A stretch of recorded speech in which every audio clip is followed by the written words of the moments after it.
So the BCS is a professional organization that does a lot of AI. But the IOD, which is now just broader business, those conversations are not prevalent as you think. I mean, the conversations around, the last budget and, interest rates, additional national insurance is impacting businesses. Those have been a lot more topical because that's really affecting profitability. You're listening to With AI FM. Welcome to this week's episode of Relationships with AI, and in conjunction with my co-host David Brown, who heads up and hosts all things startups with AI. And we have really exciting guest, Nzube Ufodike, and would love to introduce yourself, please. Tell the people who everything about yourself, please. Sure. I'll give the short version, but thank you, Pastor Paul, Iyabo, and Dave for having me on your show. I'm Nzube Ufodike. I'm an investor and fundraising consultant that has supported SMEs to raise over £50 million in capital to help them scale and expand. I've got 20 years experience in corporate finance, investing, building businesses, and supporting as a technical expert in a few projects, And something I'm really passionate about is engaging with communities. And in that capacity, that's how we met, through one of the communities we both belong to, Iyabo. So That's me in a nutshell. Nigerian heritage, born in the UK, London is home, where I've been for a long time. Yeah, so that's me in a nutshell, really. Yeah. Awesome. So, I mean, it was great. It was really wonderful meeting you last Christmas at the UK Black Tech Christmas party. And that's where we were able to build our connection and through our mutual contacts. So, getting straight into it, because of the fact that we're coming from two heads, so to speak. I'm looking after relationships and David's looking after all things with the focus on startups. My relationships questions are: what's the most important relationship in your life? And how has that relationship influenced or helped you shape you or your decisions? Sure. So I love that question because it's part of what identifies or defines individuals at their core. So for me, a lot of the relationships that have established me are, they fall into two categories, sort of my personal relationships and then my professional relationships. Um, Within the personal category, it would be those sort of family relationships. And it's not just biological family, it's that extension, your logical family, and people that you feel your safe space, if that makes sense. People that have your back, you trust, you're loyal, there's mutual respect and loyalty, etc. And those attributes actually sort of apply to the professional relationships. The only difference being, I think there's a higher bar when it comes to professional relationships and value exchange. In family, you can take certain things and people for granted. Well, many families do anyway. But with professional relationships, there has to be a more clear and consistent value exchange. How you as good as your last act, right? You can't think, oh, I did that for you, or delivered the report 6 months ago. I don't need to do anything again for the rest of my employment term. No, you get sent out. But I would say I'm quite committed to communities within the family space, and then I also apply myself intently when it comes to work that I do, in investments and in tech. Well, I mean, that's testament to all of the work that I've seen you do, and also sort of your involvement with some of the projects that I'm aware of, which is a small percentage of your vast array of different activities, which is so inspiring. So on that, we're sort of looking at sort of how the tech ecosystem has helped shape, and particularly with your expertise in the area of governance. Could you talk to us a bit more about sort of relationships in that respect, and particularly with the governance being the sort of how that's helped shape? your work and some of the Sure. experiences you've had. No, thank you for that. And governance ended up being the thing that I spend a lot of time doing. It wasn't by design. I didn't leave university thinking, oh, I want to Yes. specialize in governance or sit on boards. No one No, does. I just wanted to make money. We just Yeah, fall into it. exactly. Yeah, Yeah. still do. But for me, it was around sort of with supporting companies and being in spaces where one ended up taking a leadership role. It kind of evolved more naturally that, you know, within leadership roles, governance was one of the key things Yeah. that supported that framework, from management to, many other facets of business. So now in my official capacity, I sit in a few boards, a couple of charities mostly, and that means I support with some oversight and helping Yeah. the core management team run what it is that they're doing within those charities, right? Separately, I am a member of an organization called the Institute Directors, and Yeah. that's all about governance. Within the IOD, I Yes. chair one of the special interest groups, which is called the Emerging NEDs, NEDs short for non-executive directors. Yeah. And for us within Emerging NEDs, it's all about building a community of individuals that are, either couple of years away from becoming a NED or a couple of years into becoming a NED, so they can kind of support each other and find their tribe. Um, and in those roles, those kind of various roles I've described, what I've ended up seeing is that, because the business community kind of sees how you apply yourself in certain spaces, people make referrals. And through that, was involved in a couple of other real governance type engagements. Yeah. So I think one I alluded to, this is a couple of years now, was the Office for AI here in the UK. So we were invited through the BCS. I sit on the board of the BCS Foundation, and I Yeah. chair the charity that was spun out of the BCS. BCS being the British Computer Society. Yes.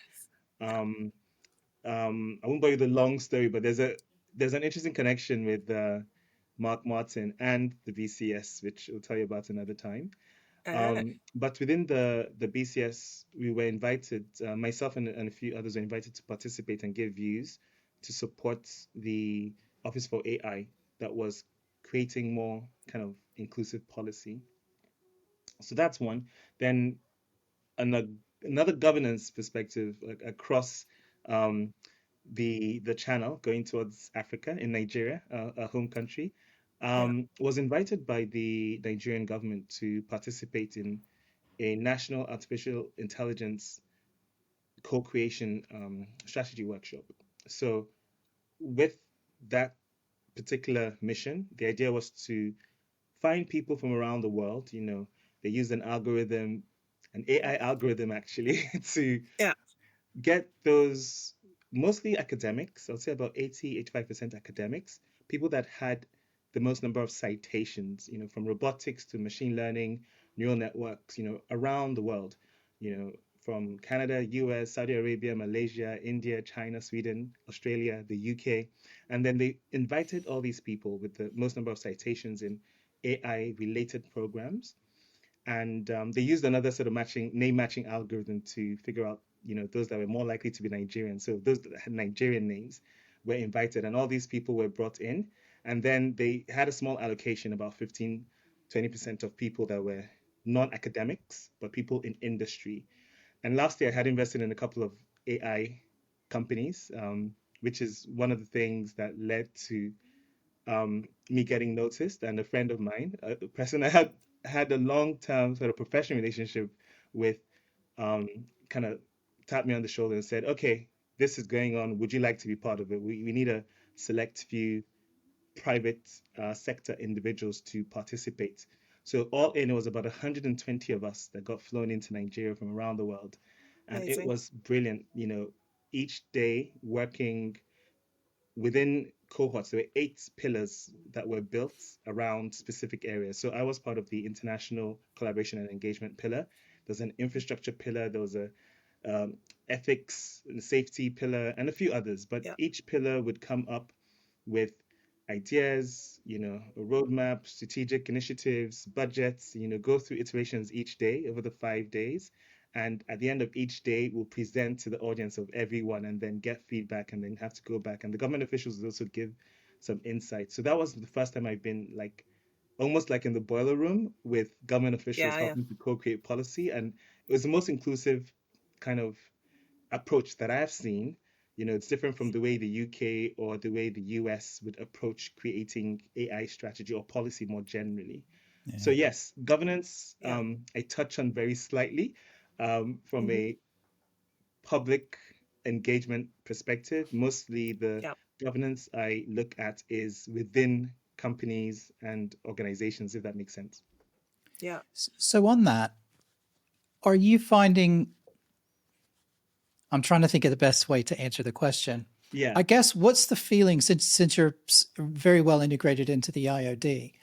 What's the feeling from the IOD and from some of the other directors about what are the concerns that you have from a board perspective and a governance perspective with, let's just talk about normal companies who are starting to use AI and are thinking about integrating AI into their procedures. And then we'll come to the second question later, which is then about AI companies themselves or companies that are building their whole business off of AI. But what's the feeling about? Is there some, yeah, what's the feeling? Good question. And I think that this is where sometimes I feel I'm like in two different worlds. So Mm. when I'm in the tech world where there's so much going on, and as early adopters like yourselves, we can see where things are, and we're like blown away by how Yeah. much innovation, how much um, can be done in an automated fashion with agents and all that. But when it comes to traditional businesses or the IOD as a 120-year-old organization, um, the conversations tend to revolve around economics and policy and Mm. shaping um, the ecosystem for the UK to make it for the UK businesses to make it a lot more um, positive for businesses. Yeah. So I don't see many conversations taking place around AI. What's interesting is last year, me and a couple of other chairs, we talked about you know, we should do more within the IOD around AI. We have a Mm. fintech group, insurance group. We used to have a digital group that's no longer there. So it's sort of like this AI conversation is not really talked about Wow. within the sort of high level governance um, conversations. I'm looking to do more and make it more present in that regard when it comes to just how businesses would be impacted and how their processes, their, everything Yeah. from hiring Mm. to, you know, procurement Yep. to, you name it. Everything Yeah. is Yeah. going to be, changed. And It's touching everything. And I think a lot of employees are using AI, even if they're not admitting it, Mm. which then opens up its own set of problems and potential liabilities, particularly for Mm. businesses. And yeah, it's interesting that it's not even really being talked about that much. I would have thought that that would be the major hot topic that everybody was questioning constantly and like, what do we do about this? But I also sort of understand that it is a large organization that, I mean, I'm so focused on tech startups all the time that my entire world is like everything's like a tech startup, but it's yeah, not. And so there'll be it, loads of construction companies that are in the IOD as well, and Yeah. so they don't have the same concerns. So I can understand where I get a little myopic into, and because Iyabo and I and the other hosts, it's all we talk about all the time. It's all I ever Yeah. talk about is AI, and yeah. so yeah, I become a bit myopic Within the on it. BCS, we definitely talk Yeah, about AI a lot. So yeah, AI, Yeah. quantum, we're all Absolutely. about tech and how that innovation is changing things and how we can yeah. increase access to careers in those spaces, from junior level to mid senior level, etc. So the BCS is a professional organization that's chartered and looks after the IT, making IT Yes. good Yep. for Yep. society, does a lot of AI. But the IOD, which is now just broader business, those conversations are not as Wow. prevalent as you think. I mean, the conversations around Mm. the last budget and interest rates, those kind of, and how the additional national insurance is impacting businesses. Those Yeah. have been a lot more topical because that's really affecting profitability Yeah. currently. But Yeah. fast forward, I suspect 12 months from now, when Ah. it becomes clearer to Yeah. regular businesses that AI is not just a techie thing or a fringe thing that only your junior staff are using. And it affects your entire organizational structure, the processes, and everything to do with how you will be able to survive as a company. Then there'll be more conversations. But the governmental conversations now that are taking place, obviously you're aware of the Bletchley Park Yep. um, conversation a couple of years ago. Yep. At a UK governmental level, that's happening, but at an IOD level, not Not yet, so much. not yet. I'm Are you in the curious. sorry, Iyabo, just quickly, are you in the APPG for AI? That's a good question. So I've not been part of it. I've seen a couple of colleagues attend those. Yes, you're right. It's doing a lot of good work, but no, I'm not a part of that APPG. Well, if you want, I can tell you because I'm in it and I Oh, go to cool. the meetings and stuff Yes, like please that. So invite me. I'll be happy Yeah. to share that with you afterwards. So I'll make a note Yeah. to do that later. But yeah, it's quite interesting in some of the presentations that they have people come from the outside, obviously, experts and professionals from different areas, and there's a topic each time there's a meeting, but it is sort of, and they have various MPs from all different parties show up, and it's quite an interesting thing to kind of hear some of the concerns that people raise in their 6 minutes that they get to talk. So yeah, it's quite interesting. So yeah, but Yeah. what were you going to say? Sorry. As a follow on, I was going to ask, what is it that you sense, particularly being at C-suite level with the IOD, what is it that causes them to be reticent about taking on board all things to do with AI and how it will impact their business and ultimately their profitability? Because you've mentioned, you've heard it here first. We've got the skinny on the fact that in 12 months' time they'll be concerned about it. What is it? What do you think are the barriers to them taking on board right now in February 2025 versus 2026? So so I'm a volunteer at IOD. I chair one of the special interest groups. I'm not part of the core IOD board, if that makes sense. But with respect to reticence, I don't know if it's quite a resistance to, or it just hasn't become a priority.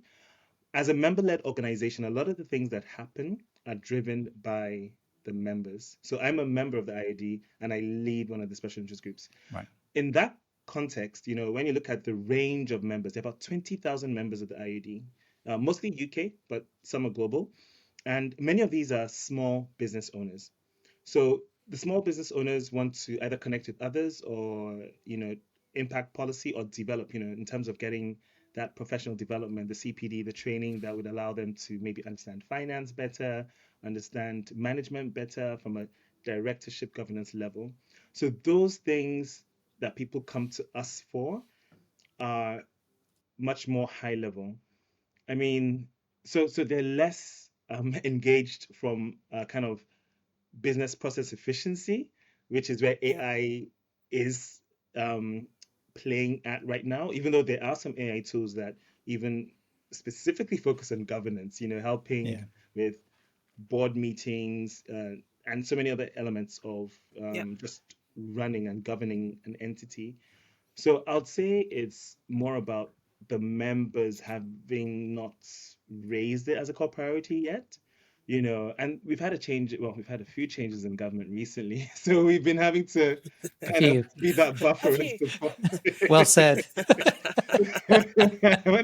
Yeah, so a lot of what has happened revolves around, that kind of interface. So there was a lot of conversation when the last budget was released, and NI, and there's some Yeah. pushback from businesses, and IOD is proud to champion those voices, but those businesses are not yet talking about, oh, I need to know what overarching policy I need to have in place to protect myself from, or I need to be aware of to make sure my business isn't caught out Yeah. Right. Yeah. by AI. Yeah. Yeah. Interesting. Yeah. I mean, touching on the board reporting and stuff. I mean, as soon as we can have an AI that'll write my board report for me, that would be amazing.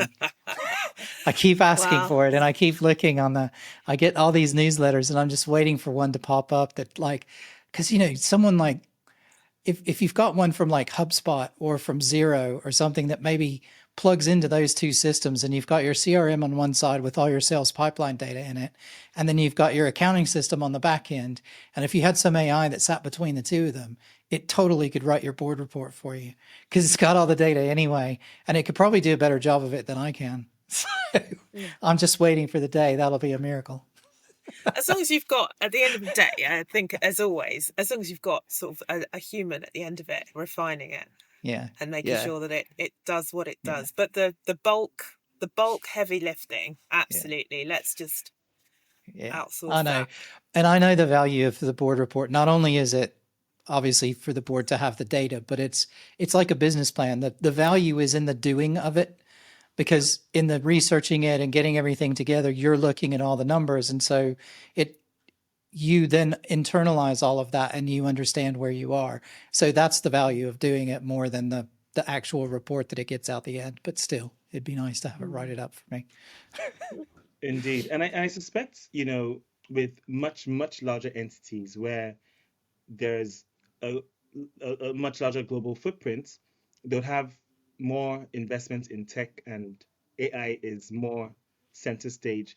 But I think within SMEs, or mid-cap entities, at a board level, I suspect everyone is talking about it, right? And it's Yeah. kind of like, how the English would maybe talk about sex. You're like, okay, is someone else doing it better than we are? What should we be doing? We don't know if we're doing it right, but like, Yeah.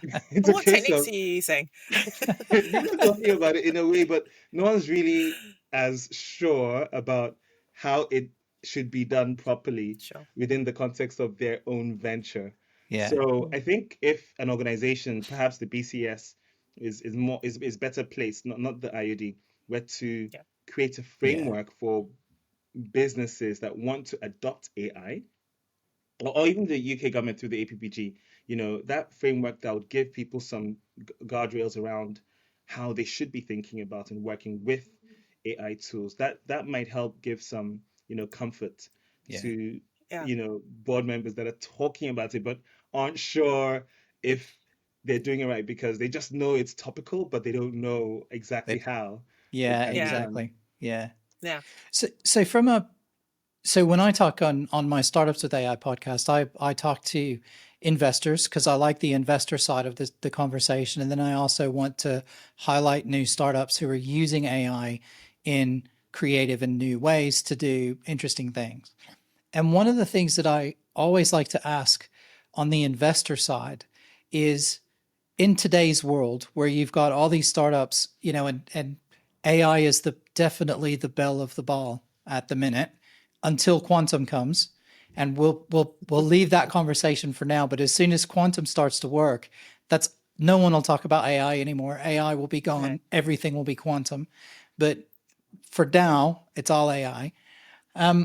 What are the kinds of things that, from an investor perspective, if a startup comes to you and they say, hey, we're this whizzy new AI startup and we've got this agent that can do X, Y, and Z, what are the things that you look for as an investor that you think are the most important things that those startups need to look at? Is it any different than it was before? Are there new things that you think are more important to look at? Or is it really, it's just the same as it's always been? It's just a different sort of fresh keyword that everybody's using. Yeah, I'd say a lot remains the same, but a couple of core or key differences. The things that are the same. You need an individual with great tenacity, integrity, that perseverance. Just Yeah. someone that has the ability to push through all the challenges that come with starting and running and scaling a business, right? Um, the new things would be how quickly the companies can get to a product Yeah. or test Yeah. out certain ideas, and the cost of doing that. Yeah. It's come down tremendously. So Yeah. going to an investor with just, oh, I have an idea, it wouldn't really cut it now unless if you have a certain track record, right? It wouldn't really cut it. You need to have a bit more because with tools out there, not just AI tools, but tech tools more broadly, you can do a lot more at a low cost. Yeah. So Yeah. I'll say when it comes to my own personal preference, if a company comes up and it's kind of, neon lights, I'm an AI company, I just kind of, I don't really get excited by that. I Yeah. feel, yes, you're Mm. riding the bubble. I see what you're doing, but I would rather hear the substance. I Yeah. alluded to one of the companies we backed a couple of years ago, but really scaled last year. Um, it positioned itself and still positions itself today as a prop tech venture, right? So it's prop tech. It's helping to bring together all the stakeholders um, in the property by space, and buying and selling property and moving house. And as at middle last year, a significant proportion of its revenue was coming from its AI agents and tools. So from Interesting. maybe less than, well, a single digits the year before, to last year being a significant double digits amount Right. of the entire revenue that was Mm. completely being, generated by agents, that were working around the clock doing stuff for Yeah. that company. But it's prop tech, Mm. right? So, Yeah. and I don't see that trend reversing. I suspect many more companies, the smartest startups would be automating and using agents within their process flows that Yeah. could, end up doing 30, 40, 50% of revenues.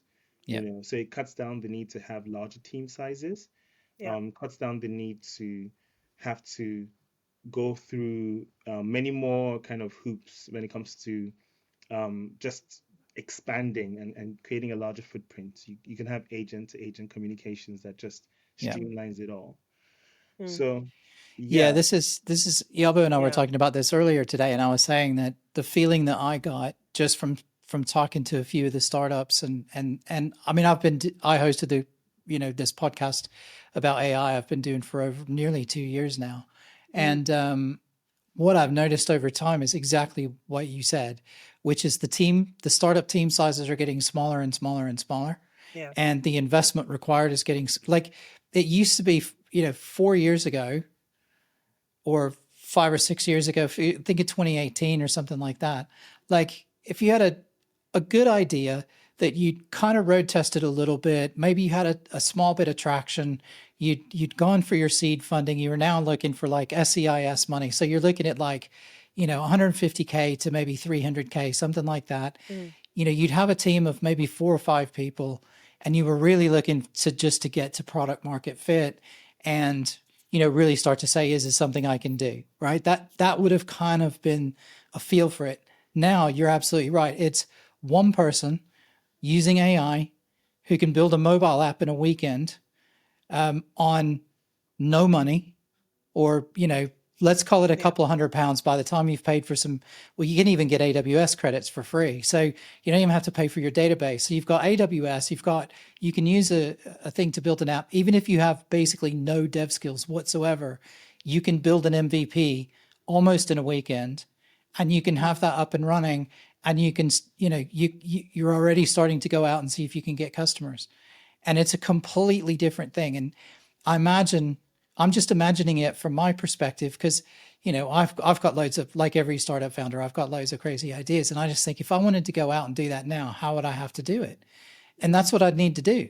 I'd literally need to sit down. Like if I wanted to build a new social media platform, which I do, I literally could go and just go, right, Friday night, I'm going to sit down with a ton of coffee, and I'm just going to figure this out. And by Monday morning, I'm going to have a mobile app Have it. Yeah. that's a social media app that people can log into. It will store the data on AWS. yeah. I can And literally Tina, go and start what tools signing do you people use up. for that? What platforms do you use to go through that The framework? best, I think, engineering tool that's out there at the moment is Claude. And Yeah. Claude just released 3.7, I think, today. And everything that I've seen in all of my WhatsApp chats and groups that I'm part of around AI has said that they've completely moved the goalposts again. and it's Mm. more on that software dev side. So for the cost of a license, a pro license to Claude, which is, I don't know, £30 a month or whatever that is, you can get an MVP built of a mobile app and you can get that up and running. Now, okay, that's, I know there are much more complicated businesses you could set up, but the point is that it's completely changed Yeah. what's required. It's And I totally think lowered it's the lowered barrier to there is no entry. bar. Yeah, yeah. There's no barrier anymore. Mm. It's ridiculous. And, I remember when I was a kid, and this will show off my age, but, back in the 80s, if I had an idea and I wanted to set up a company, that was like, you needed 50 grand before you could even Yeah. do the first thing. Like Mm. you couldn't do anything for less than that. And you really needed a couple of $100,000 if you wanted to really have a good go at anything. And it's just such a different world these days. And I know I've talked a lot, but No, no, I'm spot just on. agreeing with you. And I hear you. I mean, Yeah. it's amazing. Mm. studying Go computer on. science, we had to program, and Yeah. yes, we were using IDEs, integrated development Yep. environments, at one stage, But I remember some of our seniors telling us that these IDEs we use are, as such, they spoil us rotten, and we don't really know how to Yeah. do proper programming because we're using IDEs where you click a Yeah. button to compile and then you wait 2, 3 minutes to test it out. And, now none of that. You don't even Yeah. need an IDE. You just Absolutely. tell the computer what you want and it builds it. It's crazy, Yeah. Well, as I see my screen, I'm going to take a picture of us three. I sit between you. From a non-technical background, I did politics at uni as my first degree, Yeah. and there's the whole sort of revolution of no coding technology that's software that's out there, and I could do exactly the same as, or just the very thing that Dave has just said. Yeah. It makes me think. One of the questions I was going to ask was, you talk about your experience with seeing BCS being quite global, whereas the IOD is quite sort of focused on the UK. And just from off the back of the discussion that you've had with Dave, what is it that you see what's it like in the UK versus Nigeria and other parts of the world with regard to AI innovation, and also the startup environment and the appetite for using the newer technologies? Sure. So both the BCS and IID are truly global organizations Yes. and look at engaging not just locally in London, nationwide across the UK, but also internationally. The IID especially so, the relationships we have for international trade, are critical. I've done some work with the UK, the China hub of the Yeah. IOD group, and the IOD has lots of hubs across the world, including in Nigeria. But I'll say back to your question around appetite for AI. I'll say so. I was part of a UK China fintech trade mission last year. Long story, but through one of my contacts and friends at the IOD, and I was supporting with that trade mission. And in China, whoa! If you think what we have seen is anything, you go to China. The AI is Mm. maybe 2, 3 years ahead. Yeah. We all saw DeepSeek last month. There are like 100 DeepSeeks in China. Yeah. They're so far ahead. There's an opportunity for them to lead with respect to governance. I don't see that happening because I know China is not a popular country for lots of geopolitical reasons, but What Yeah. made you think that? but maybe the trade wars, I don't know. But with respect to their innovation and their appetite, technology is just seamless. The Chinese are so tech first in everything, Yeah. and Yeah. it's in a way so embedded in many things that it almost becomes invisible. Yeah. But my caveat is I only went to big cities. I was in Beijing, Wuhan, Nanjing, and Shanghai. Mm. So seeing tech in those cities is very different. I'm Yeah. not sure what it's like in the more maybe tier two or tier three Yeah. cities. Yeah. Um, Wuhan, risky. yeah. Just saying. Or has it just got bad press? I mean, No, everybody it's seems to risky. go to that same market. Yeah, it's risky. What about the Middle East? Because I was in Dubai not too long ago, and I have to. I wasn't. I had a lot of preconceptions about what I thought it was going to be like, and it was nothing like what I thought it was going to be like, first of all. And second of all I remember thinking when I went there, and I remember calling my wife after, I got there at night, got up, did the event during the day, and then, called my wife in the evening, and I went, the Middle East is the future right now. I'm like, the stuff they're doing here Yeah. and the way it's happening is so much further ahead than what's happening in the West.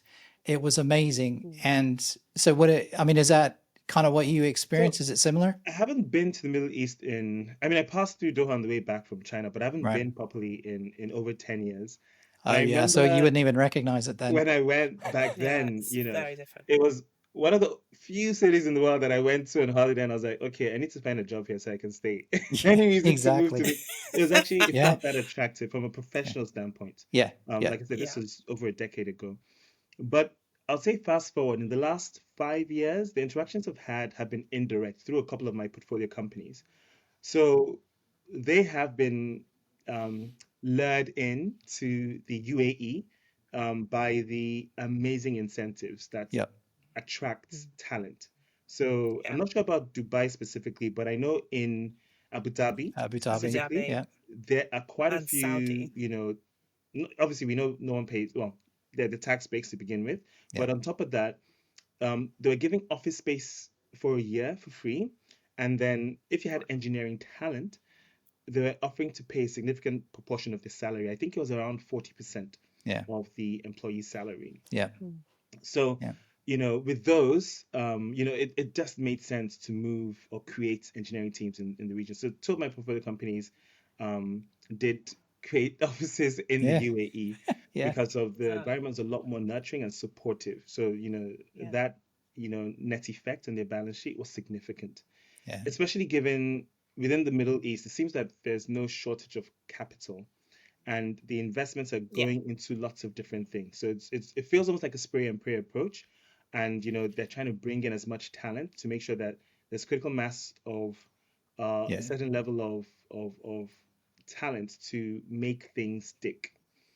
I Um, I think the other thing from my mm, perspective, and I went because I used to work with local government here. I worked with Oxfordshire County Council, and I've done a lot around smart cities, which is very much focused on transport quite often. And so this was a big transport thing that I was at. So we were kind of focused on that.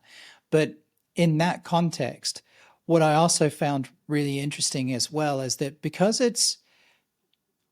the government runs in a different way, and there's basically one person that's in charge, what you what you don't get is you don't get all the bureaucracy of one group going, oh, I don't want to work with them, and you get one bus company saying, well, I don't want to work with that taxi company, or I'm not going to share my data with the train company, because that's like they're told you are going to work together, and if you don't work together then you're fired and somebody else is coming in, like, and it just cuts out all of that stuff that I think in a lot of the Mm. democracies in the West, we have so much overhead in just, in the council, you've got to go through so many things and so many people, and so many times you're covering the same thing.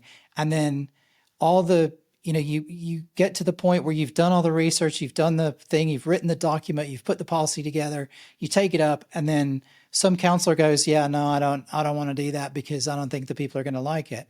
And no matter how good of a fiscal argument you've put together, it just doesn't happen.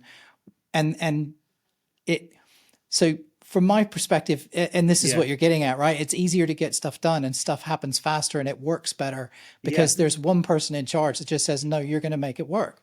yeah. What I liken that phenomenon to is legacy systems, right? We have a few Mm. more stakeholders and legacy systems in more developed economies than emerging or frontier markets.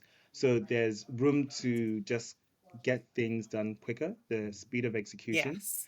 especially if That's you have leaders in place that are very focused on achieving a particular developmental goal.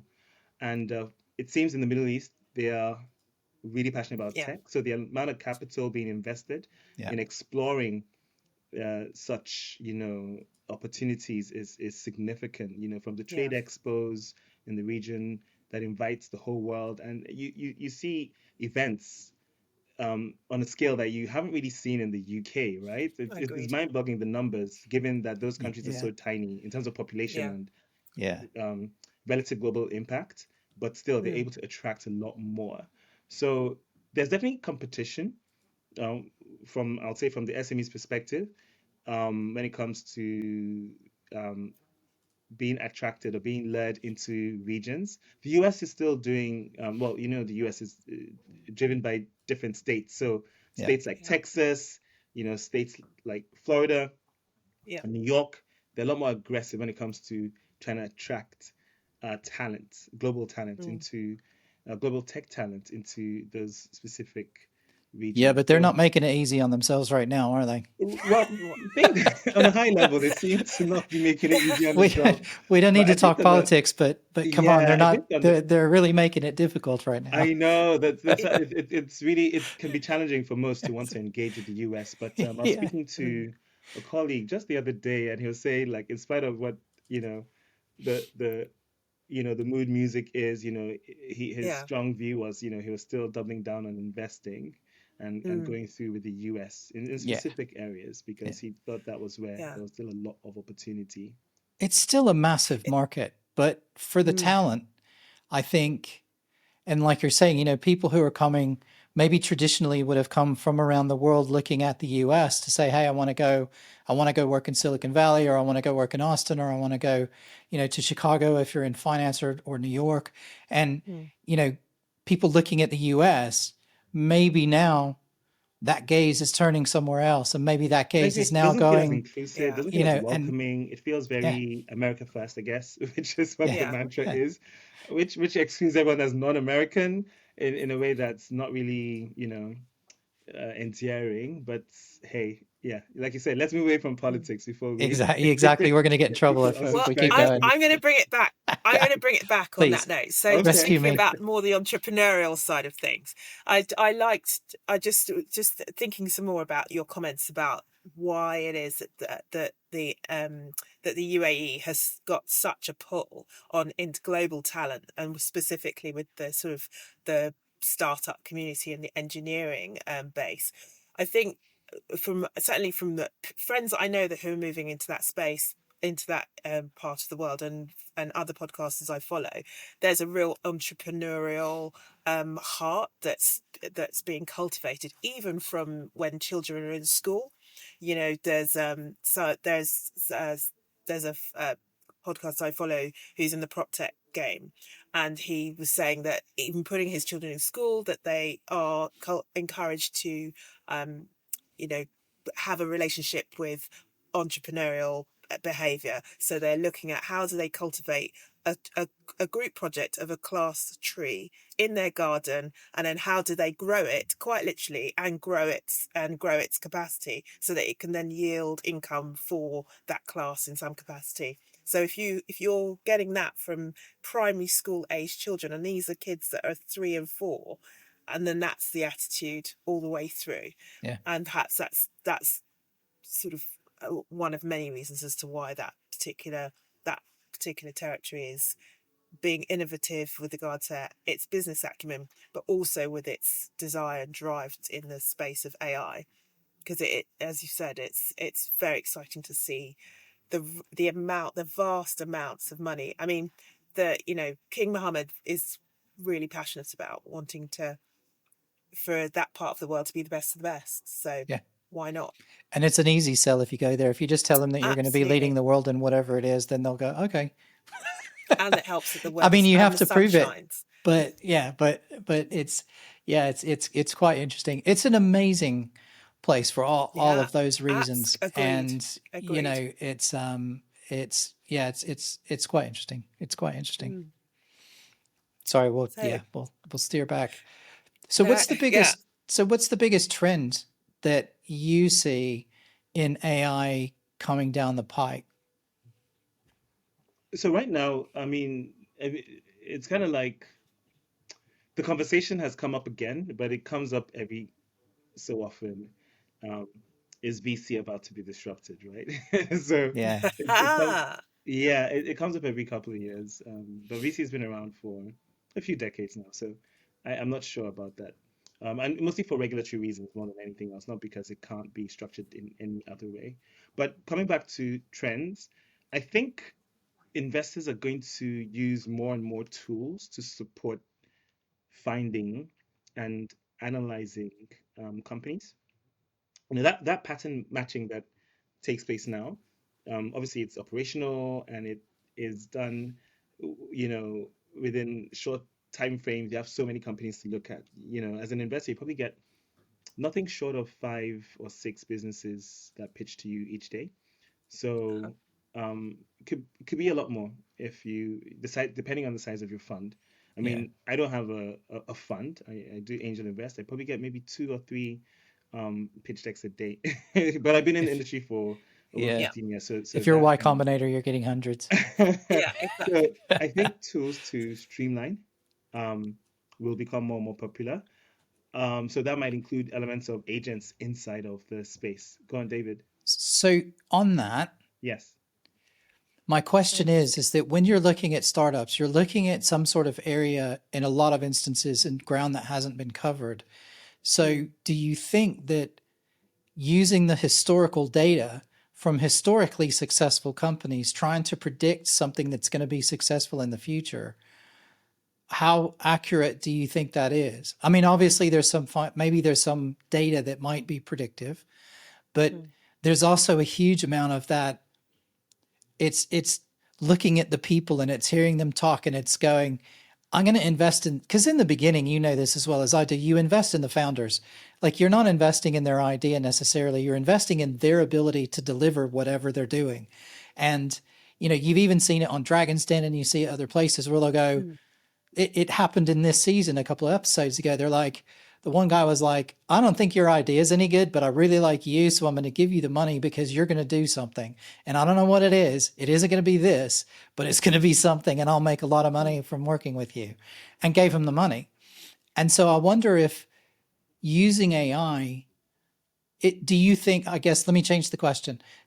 As a potential investor where you're getting all these decks, do you think you would miss something if you just used AI to do that first round of sort of culling to see which ones you look at? Or do you think actually it would be a massive help to you and that it would really help you in your workflow or your deal flow, I guess?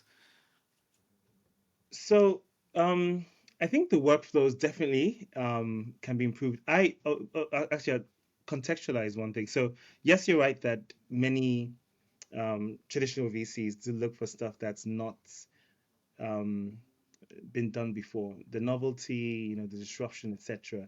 That's not how I operate. So, I'm not a traditional VC. I'm an angel investor in that regard. And I usually look for stuff that makes money, and I need early proof points of revenue generation more Yeah. than anything else. But with VC, the majority of VC actually perform below par when it comes to the Yeah. total capital returned over the lifetime of the fund, in the UK, that is. So I think you could check out the UK Venture Capital Financial Returns Report. I think it was published by the British Business Bank, and it talks about fund performance since 2002, and the Okay. stats are a bit they're not encouraging. You feel sorry for the average VC, No, um, but they're all looking for the unicorn. they look for the unicorn. Maybe they need more of a stronger value add elements or more Yeah. support for the companies in their portfolio. I'm not sure actually why many of their companies fail, but if in any other industry you had, 20% hit rates and you expect 80% of your companies to Yeah. fail, most people think, that's unsustainable, right? Mm. But it's that outsized return from the unicorn that kind of keeps it going, and not everyone gets to that level to begin with. So there's room to improve, um, thinking through the processes. And I see now more SPVs that are being created. So as opposed to the traditional GP/LP structure, SPVs that would focus on particular investments. Do you want to And say what then, that is so the people listening know what you're sorry, talking about? special purpose vehicles that would allow. Yeah. I promised myself not to use acronyms in this, but yeah, that would allow for um, placements to be made in companies without going through the longer process of that general partner, limited partner structure. With respect to the pattern matching, machine learning, and the algorithms that would, invariably support operations, the best it can do would be, to make some predictions, but there's still that human element that's required, I would say, given you are trying to predict behavior in a way that's not been done before. Um, yeah, so I don't know. The jury's out on where it's going, I would say, but things Mm, that I see would be, there's a obviously the as you mentioned earlier, the AI trend is something that people are focusing on a lot. Smaller teams, earlier proof points. I would say some structures are changing around how companies invest.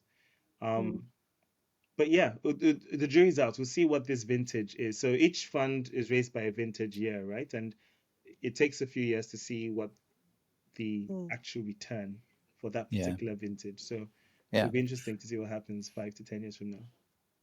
I was going to ask what would be your dream scenario for you with regard to this technology and how you'd think, yeah, this is hit the mark on the head, as it were. I think efficiency is something everyone would like to see more of. So I think efficiencies in both private and public sectors are important. I'm not asking for Department of Government efficiency here in the UK, but I think Mm, if we have more agents embedded into more of our infrastructure, then it would streamline a lot of what we do. Some things we do, both in the public and private sector, are quite repetitive, monotonous, and it doesn't have to be done by a human, right? yeah. Um, so that's one. I think that's one good thing. Secondly, I'll say, um, I think I've heard a few people talk about this as well. When it comes to disclaimers, when it comes to content that's created, being clear that it's made by AI or AI assisted, because so much content, um, from creative content and in some cases technical content, um, are now kind of being created by AI in, Mm, a fraction of the time that it would take for um, humans to do. So a simple example, our audience would probably appreciate. Think back to maybe the 80s when people had to create music and you need to get your percussionist, your piano player, and all the other people that would participate to contribute, to that composition and bring them all into a room, you know, yeah. finding time and scheduling diaries. Then things moved on a bit. Then, you could jam remotely and create content and put it all into a mixer and have it created. And now with AI, you don't even need any human. You just click a button and boom, the track comes out in any style you want with the lyrics Yeah. and the just literally just tell the generator what you want and it will create it in a way that sounds like an Oscar winning or Grammy nominated song. You're like, whoa, it's so you've cut out all these people that are the Mm, you know the at the core of the music industry, and you can, as a layperson, create your favorite soundtracks that you'd fall in love with Yeah. messages that you'll understand and will resonate mm, deeper with you, based on whatever sources you want to generate inspiration from. That's crazy. So I know music is semi-technical. Well, it is technical, but we're going into other areas in science and research and deep research where the AI is now kind of bringing us a lot more information and insight from drug mm, discovery to, other areas that, humans were just not unable to. So it'll So be worth having that sort of disclaimer around, okay, this is AI assisted and who will own the IP? yeah. Or, obviously yeah. AI is mostly don't get paid. So Mm, who is going to yeah. So I have a um corollary question to that yeah. that just came into my mind, and it's something I'd never thought about before. But you're absolutely right. The big discussion around IP and all that, like who owns the IP, blah blah blah. So let's take that example and let's then apply it to science and say AI comes up with a cure for cancer that no one had thought of. who owns the IP? Exactly. And do we say, well, actually, no, we can't really use that because it used research that some other scientist did years ago, and it came up with an answer, and it created something and came up with something that's never been invented, but it basically cheated and used all this other stuff, so therefore it's not valid. Are we just going to say, well, no, I'm sorry, we can't use that. We're humans are going to have to come up with that. But now like, do you see what I mean? It's like Oh yeah, that exactly this what is I'm the saying. complication to it, is That that, attribution, yeah, is in who do some you attribute instances it's fine, credit and to? others people say, oh, well, that's different. And it's like, no, it's not different. It's exactly the same. It's exactly the same. I agree. Most industries would feel that at some point and Yeah, then have to yeah. figure out while it's Yeah, making everything. it's And Yeah. tough. And this is why we're having these discussions, yeah, because Yeah. Yeah. this is the ugly, messy stuff that we need to get into. And, Iyabo talks a lot about relationships, and, you know, people are now having relationships with AI. And, Yeah. what does that mean? People are using it successfully for counseling. And Yeah. some people find it easier to talk to AI because they know it's not a human, and they don't feel that they're being judged no matter what they spot tell it. on. I had coffee with a friend actually. She's an investor, and she was telling me that Chat GPT is her therapist now. Yeah. So she Yeah. laid, And yeah, it's probably very good. exactly. She Mm. said it's actually pretty good how Yeah. it Mm. comes up with nuanced conversations, and I asked that, okay, look, you know what you could even do? You could add a voice API to it so it could actually speak back Yes. to you. Exactly. Yeah. And that way Yeah. you can hear it in the voice of your choosing to make That's it right. even more real. And she was like, oh, I can Mm. do that. And yeah, but Yeah. with respect to those relationships, definitely there's I, I think yeah, it changes everything around how we interact with others. And Yeah. who is I mean, we already know about the Turing test, right? But when it comes to real life interfaces, how much AI can be embedded in people's interactions, it's going to be interesting. Mm. Yeah, it definitely will be. As we said, we know that people are using it more and more. You've got anecdotal stories of your people in your friendship circles using it, and then also there's a whole raft of technology using it from, obviously from the obvious sex side of things through straight through to the counselling and being able to communicate with people who are no longer on this earth, because and connect with them in ways that would speak to them. And we were talking about the fact that AI is the way, the empathy that it helps to engender as you're having these conversations and being able to unpack that. This is why I love this whole sort of topic, and the bringing together the two. Does it work? Doesn't it work? And where's the rub? And how to unpack that further. Yeah. Um, Absolutely. But on that note, there's someone you should probably invite to your series if you haven't spoken oh, with yes, Dr. Erica. please. She Yes, yes. has built a tool. It's a platform. She's a CEO, founder of a company that supports employers with that sort of initial, um, what I call it, productivity enhancement, but it's almost like a counselor slash coach. I'm probably doing it a Oh, disservice in the way I've described it, but it uses AI and she's been doing this for years. And part of her PhD is also based on this. So it's oh, allowing cool. for people to interface with tools. And if they do triage and need more support, they have professional counselors and therapists at the other end of that platform. So it's not all automated, but it does exactly what you've said. Oh, please, I'd love to meet her and have her on the show. Could you remind me of her name again, please? Sure, she's amazing. She's a legend. Dr. Erica, indeed. Dr. Erica Brodnock. Yeah. Erica Brodnock. Brilliant. Once we've chatted, we'll definitely would love to have those her details. Yeah, that's amazing. And in my Thank you. conversations in the very beginning, I had there's a startup out of Cambridge University that's a spinoff out of the university that's building a counseling tool, basically. And it was founded by a group of clinical psychologists. And so what they're doing is they've been training it themselves. So they present it with different scenarios, they say different things, and then they're constantly testing the answers, and they're training it. And what their idea was is that it's meant to if you think about you're a social media platform, you have some sort of a responsibility that if you can recognize someone that's giving signs of self-harm, for example, that that there's now some responsibility that you have towards the users that you're supposed to intervene and maybe put a message up to say, hey, you should talk to somebody or whatever. Their idea is that they could have this AI reach out to them and start a conversation that could recognize the very early symptoms and get in there. And it's not meant to give them counseling directly, but it's meant to to catch it at the very beginning before it gets too far down the road, and to gently encourage them to seek real professional help, but in an automated way. So again, it's not, they don't feel pressured by talking.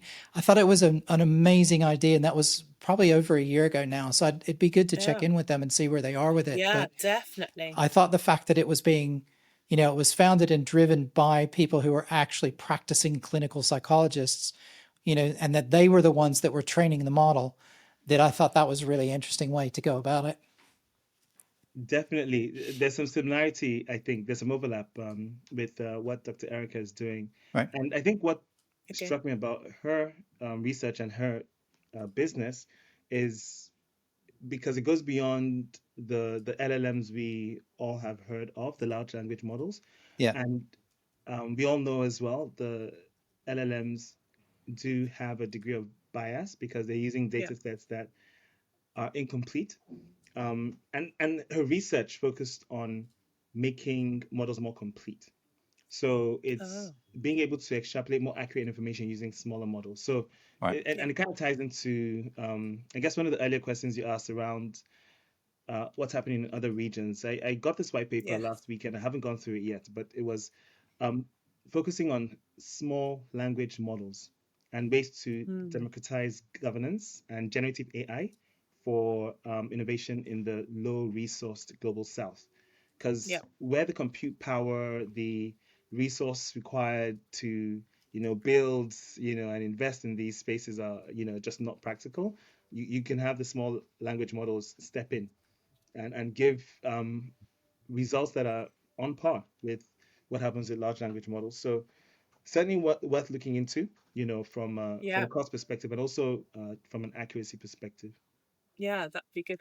Do you know of people that you could recommend that I speak to in that space as well? Because that would be really interesting. I can get you a few professors and doctors from Awesome. around the world that Yeah, I that would also be was lucky to yeah. Amazing. meet in Well, Abuja last year. one of Yeah, oh great. Because that's one of my things is just I want to increase the number of people that are sort of non-global north. Sorry, Dave. People sure. It's fine. gets in the space, I don't know and why you're saying sorry, yeah, Dave, to just me. talking. No, but No, it's but I'm true just though. really Because it's because I very necessary. because Because whenever I tell the story about me going to Nigeria and I yeah, tell the final bit of how they were all Nigerians, people are like goop, they're shocked. They're like, they're Nigerian professors and doctors and researchers in China and Sweden and Australia. it's a Yes, there are. nonsense. Yeah. But you don't see them in the news because most of these Yeah. people are just working, right? They're doing the work. That's Yeah, right. So I think, and most of them don't bother like putting themselves out there. They don't need to. You know how yeah, scientists are, the classic Yeah. techie, right? So these are and Yeah. that and the but whole process of putting together an academic paper, the way that the hoops that you have to jump through in order to get it sort of peer quite reviewed is rigorous. nonsense. So Yeah, yeah, more than happy to connect you with a few of these that'd individuals. be awesome. I appreciate that. The subject might be a bit technical, but I think more Yeah. people, just from that visibility standpoint, like one of my friends now, based in Shenzhen, he's one of the senior lecturers slash professors in robotics. Mm. And he was sharing with me some of Oh, the work that he's doing in robotics in China. And remember, I said China is a couple of years ahead of the rest of the world, yeah. Mm. and he's part of that cutting edge tech in Shenzhen. If you go to their website and see the university material and you see what they're doing in robotics, you're like, this feels like something out of Star Trek, Yeah. right? So Awesome. Yeah. we have Nigerians there. Yeah. I know. Well, Nigerians have always been in different parts of the world that are sort of deemed non-traditional. You always find a Nigerian everywhere. We know this. Nice. Indeed. Iyabo. Anyway, Brilliant. well, have you got any more? If you've got anything else that you'd like to add? Oh, anything to add? Not really. I think no, this conversation has been really exciting. Yeah. Hopefully it's understandable. I just threw a lot of information out based on No, the no. questions you asked. But I think Yeah. if I were to give any takeaway message, Mm, and I know your audience is quite diverse, I'll say first thing is AI is not a, in terms of the actual impact and the you know ripple effect of AI, it is not a fad, right? So it's just think of it as mm, tech. So tech is moving quickly. Best to embrace it as at the earliest opportunity you have, otherwise you will get left behind, right? So that's number yeah. one. Just it's here to stay, and the ripple effects would be profound. So the earlier you start to figure out how to ride that wave, the Yeah. better, Yeah. and the less likely you're just washed to the side when it hits, when that tsunami hits. And the final takeaway is around, obviously, we talked about businesses mostly. I'll say with businesses, there's so many more opportunities to engage on a policy level, so that's sort of white space. Yeah. It's one thing doing the work you're doing within your own domain, but if you can, it's worth, putting your head above the parapet and just getting involved with some of the decision making that will shape the future of Yeah. AI, because you're the ones that are at the coal face, right?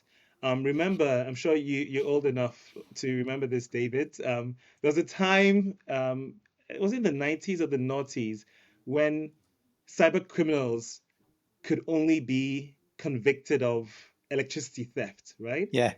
Yeah. Because Or yeah, or so like a wire, there was something there was crossing nothing. state lines or Really? something crazy. Yeah, Yeah.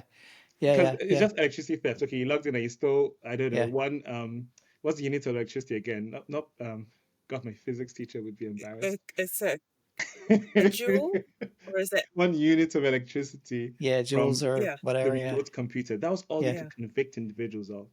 So now with AI, Yeah. it's worth getting more people that are in industry to interface with policymakers so that we Mm, have laws that are fit for purpose, right? And I think the UK yeah. is really ahead of the curve in this. So more Yeah. startups, more companies should, try and engage with the UK government, because the UK is trying to take a global leadership role in this regard. And I think the rest of the world is, I think, more open to the UK doing this than maybe another country. So Yeah. Indeed. no shade to any other countries that want to try. No. No, the EU's making a good hash of it as well, but we'll see. We'll Yeah. see what We'll happens. see.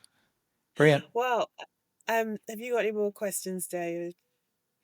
No, we could Brilliant. probably Well, talk for another 2 hours on all this yeah, stuff, no, but no. I I love the think fact that everyone was vibing hugely about this particular topic. Well, just to close out with my my two and a half questions.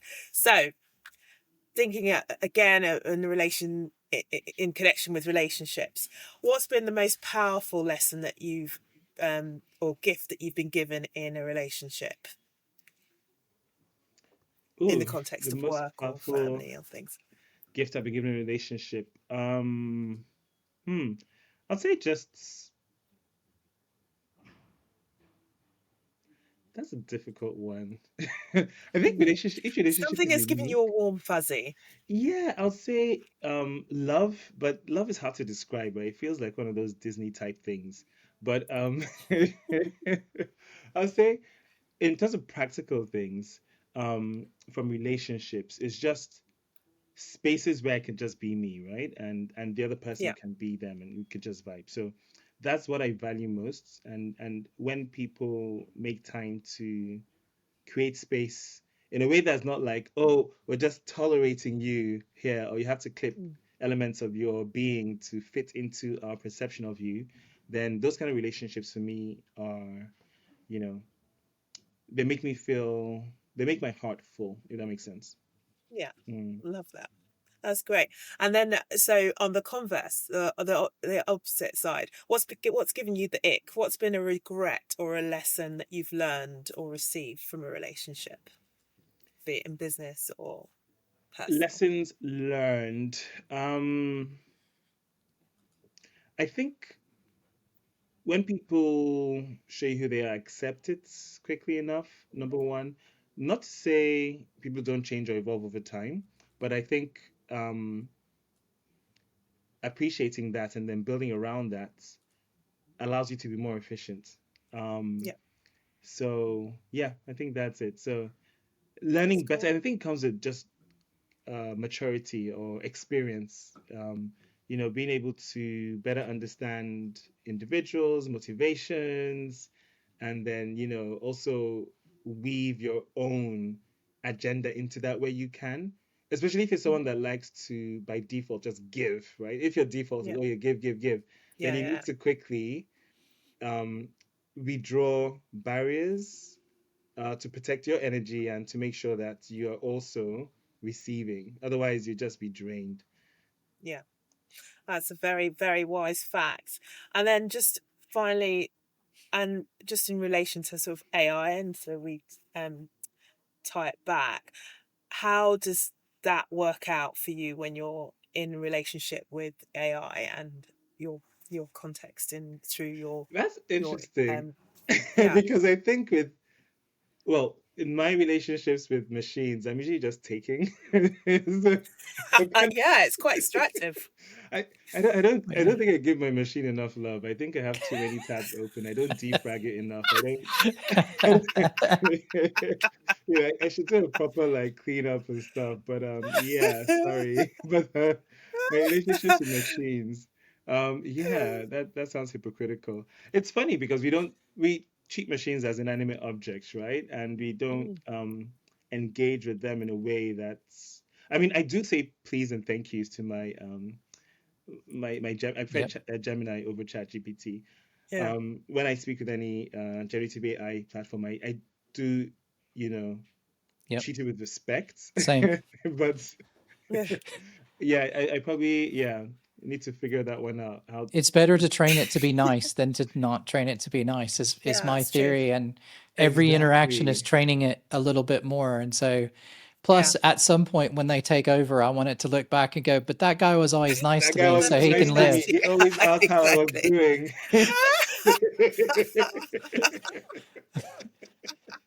So, Brilliant. there you go. Well, on that note, thank you so much. That was really fun. And yeah, that is the end of our interview. It's been a fabulous pleasure having you on.